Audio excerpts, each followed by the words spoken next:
शान्ताकारं भुजगशयनं पद्मनाभं सुरेशं विश्वाधारं गगनसदृशं मेघवर्णं शुभांगं लक्ष्मीकान्तं कमलनयनं योगभिर्ध्यानगम्यं वन्दे विष्णुभवभयहरं सर्वलोकैकनाथं।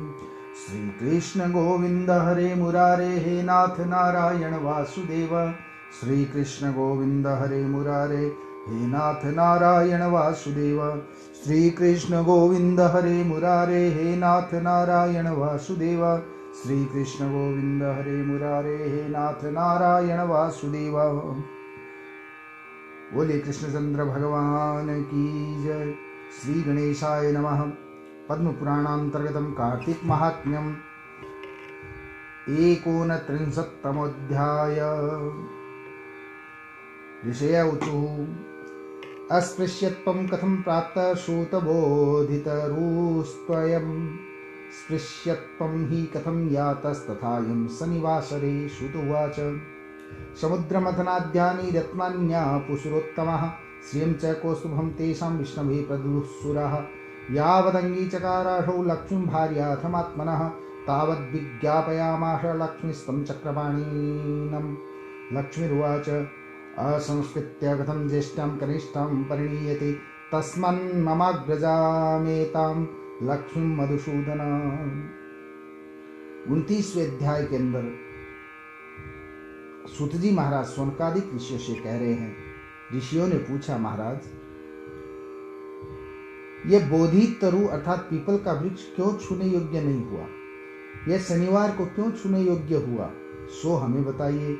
सूत जी महाराज बोले, समुद्र का मंथन करने से देवताओं ने जो रत्न पाए उनमें से देवताओं ने लक्ष्मी और कौस्तुभ मणि भी विष्णु भगवान को दिया। जब विष्णु अपनी भार्या बनाकर लक्ष्मी जी को अंगीकार करने लगे तभी लक्ष्मी ने भगवान विष्णु से चक्रपाणि से प्रार्थना की कि हे प्रभु, मेरी ज्येष्ठ बहन जेठी बहन का संस्कार अर्थात विवाह किए बिना आप छोटी बहन से विवाह कैसे कर सकते हो? हे मधुसूदन, पहले मेरी बड़ी बहन अर्थात अलक्ष्मी का विवाह कर दीजिए। साथ में अलक्ष्मी भी प्रकट थी, तो अलक्ष्मी का विवाह पहले कीजिए, बाद में मेरा वर्ण कीजिए। विवाह्य नयं वा पश्चादेश धर्म सनातनः। सूत उवाच इति तद्वचनं श्रुत्वा स विष्णुलोकभावनः उद्दालकाय मुनये सुदीर्घतपसे आत्मवाक्यानुरोधेन तामलक्ष्मी ददौ किल। स्थूलाश्यां शुभ्रदर्शनां जरठिं बिभ्रतिं तनुं वीततारक्तनयना रुक्षगात्रक्षुरोरुहां स मुनिर्विष्णुवाक्याताम् अङ्गीकृत्य स्वमाश्रमं वेदोद्धनि समायुक्तमानयामास धर्मवित्। होम धूम सुगन्धाढ्यं वेदघोष निनादितम् आश्रमं तं समालोक्य व्यथिता सा ब्रवीतिदम्।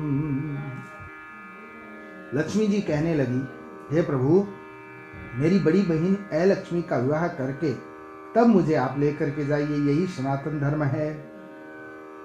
सूत जी महाराज बोले, इस प्रकार लक्ष्मी के वचन सुनकर लोक भावन भगवान ने बड़े ही तपस्वी उदालक नाम के मुनि को अपने अनुरोध से उस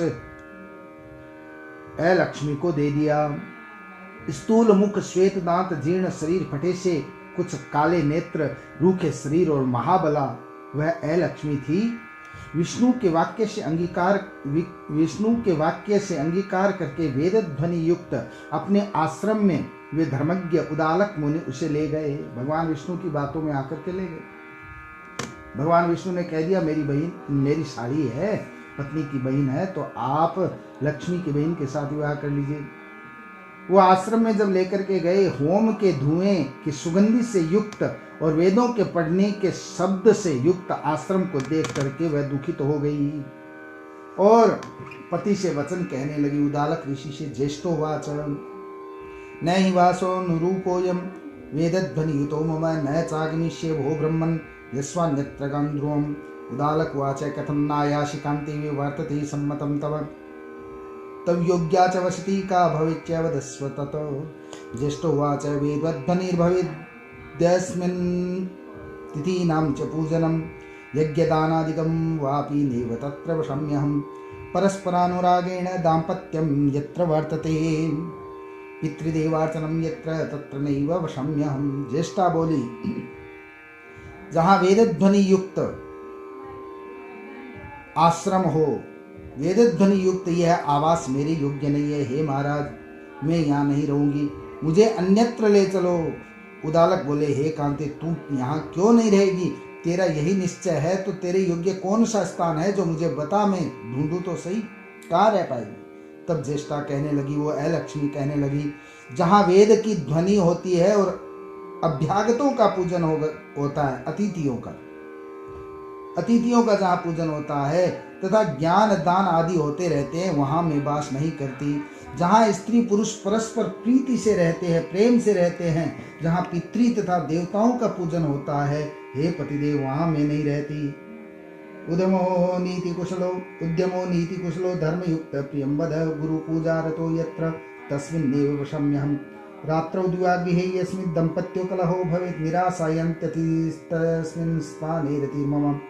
वृद्धसज्जनमित्राणां यत्र स्यादवमाननं, निष्ठुरं भाषणं यत्र तत्र नित्यवशाम्यहम्। दुराचाररता यत्र परद्रव्यावहारिणीं, परदाररताश्चापि तस्मिन् स्थाने रतिर्मम। गोवधो मद्यपानं च यत्र संजायते निशं, ब्रह्महत्यादिपापानि तस्मिन् स्थाने रतिर्मम। इति तद्वचनं श्रुत्वा विष्णुवदनोऽभवत्। उदालकस्ततो वाक्यं तामलक्ष्मीमुवाचः।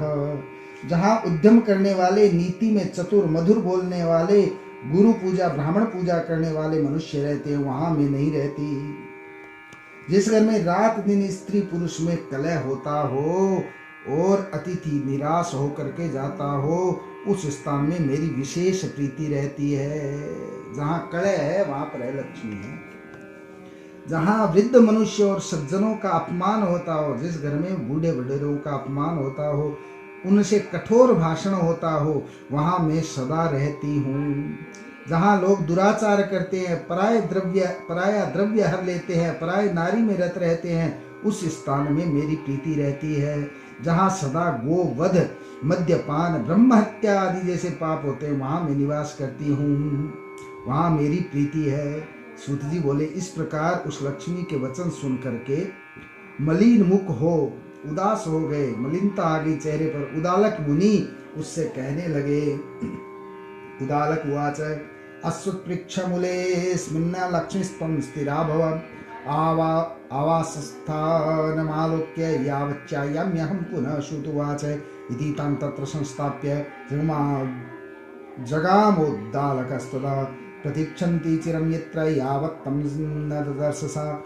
तदा रुरोध करुणं भर्तुस्त्यागेन दुःखिता, तत्तस्यारुदितं लक्ष्मी वैकुण्ठ भवने शृणोत्। तदा विज्ञापयामास विष्णुमुद्विग्नमानसा लक्ष्मीरुवाच, स्वामिन् मद्भगिनी ज्येष्ठा भर्तुस्त्यागेन दुःखिता। हे लक्ष्मी, उदालक जी कहने लगे, हे लक्ष्मी, जब तक मैं तुम्हारे रहने का स्थान देख करके न लौटूं, तब तक तुम इस पीपल के वृक्ष के नीचे बैठी रहो। सूर्य बोले, इस प्रकार उसको पीपल के वृक्ष के नीचे उदालक मुनि ने बिठाया और वहां से चले गए। वहां बहुत देर तक वह उनका मार्ग देखती रही, इंतजार करती रही। उसने जब मुनि को लौटते हुए नहीं देखा, तब पति के त्यागने से दुखित हो शोक में रुदन करने लगी। उसके रुदन को लक्ष्मी ने अपने वैकुंठ भवन में सुन लिया। तब लक्ष्मी ने उद्विग्न होकर भगवान विष्णु से प्रार्थना की। लक्ष्मी बोली, हे स्वामिन, मेरी बड़ी बहन, जेठी बहन भरतार के छोड़ने से दुखित हुई है। तमाश्वासयितुं याहि कृपालो यद्यहं प्रिया। श्रुतुवाच, लक्ष्म्या सह ततो विष्णु तत्रागच्छति कृपानिधिः। आश्वासयन् लक्ष्मीं तामिदं वचनं ब्रवीत्। विष्णुर्वाच, अश्वत्थमूलमाश्रित्य सदा लक्ष्मीस्थिरा भव, ममांस संभवो एष आवासस्ते मया कृतः। प्रत्यब्धं ये चैष्यन्ति त्वां ज्येष्ठां गृहधर्मिणी, तेष्वेव श्रीकनिष्ठा ते सदा तिष्ठत् प्रणमया, अंगाभिस्तदा पूज्या। लक्ष्मी जी भगवान से जब प्रार्थना करती है कि मेरी जेठी बहन के पति ने उनका त्याग कर दिया है, मैं उसके कारण से दुखित हूँ, अतः एव हे दयालु, यदि मैं आपकी प्यारी हूँ तो आप उसे धीरज देने के लिए जाइए। सूर्य कहते हैं, तदंतर कृपा निदान भगवान विष्णु लक्ष्मी सहित वहां गए। उस अलक्ष्मी को धीरज देते हुए भगवान बोले, विष्णु बोले, हे अलक्ष्मी, तुम पीपल के मूल में ही आश्रित रहो, आश्रय में सदा स्थित रहो। यह निश्चित मेरे अंश से उत्पन्न है, इसलिए मैंने तुमको बसने के लिए यह स्थान दिया है। प्रतिवर्ष जो तुम्हारा पूजन करेंगे उनके यहाँ तुम्हारी छोटी बहन अर्थात लक्ष्मी स्थिर होकर रहेगी और स्त्रियों द्वारा नाना प्रकार की भेंट देकर तुम सदा पूजने योग्य हो जाओगी। पुष्पधूपादिश्चैव तेषां लक्ष्मी प्रसीदत। श्रुत उवाच कृष्णासित्योश्च संवासं नारदस्य पितुस्तदा अन्यकं प्रष्टुकामास्तवदामि च सुविस्तरम् इति तद्वचनादेव ऋषिः संस्मितास्तदा। नोचु परस्परं किञ्चित् तुष्णीमेवावतस्थिरे जगुंश्चवदिरिं द्रष्टुं सर्वे वेशन्दमानः। य इदं शृणुयाद्वापि श्रावयेद्वा नरोत्तमं सर्वपापे प्रमुच्येत विष्णु सायुज्यमाप्नुयात्। पुष्पगंध आदि द्वारा जो तुम्हारा पूजन करेंगे उनकी लक्ष्मी, उन पर सदा लक्ष्मी प्रसन्न रहेगी। सूजी बोले, मैंने तुमसे कृष्ण और सत्यभामा तथा नारद और पृथु का संवाद कहा, और जो पूछना चाहते हो हे ऋषियों विस्तार से मैं आपको बताऊंगा, आप पूछिए। ऋषि मंद मंद मुस्कुराने लगे। कार्तिक मास का संपूर्ण महात्म्य सूत जी बता चुके थे। मंद मंद मुस्कुराते हुए ऋषियों ने संतुष्टि जताई कि हम आपके मुखारविंद से ये कार्तिक महात्म्य की कथा सुन करके संतुष्ट हो चुके हैं। उन्होंने आपस में कुछ नहीं कहा, चुपचाप बैठे रहे। फिर शांत मन हो सब के सब सूत जी महाराज को प्रणाम करके बद्री वन के तरफ दर्शन को चले गए। जो प्राणी यह कथा सुनेगा या श्रेष्ठ मनुष्यों को सुनाएगा वह सब पापों से छूट जाएगा और भगवान विष्णु की सायुज्य मुक्ति को प्राप्त होगा।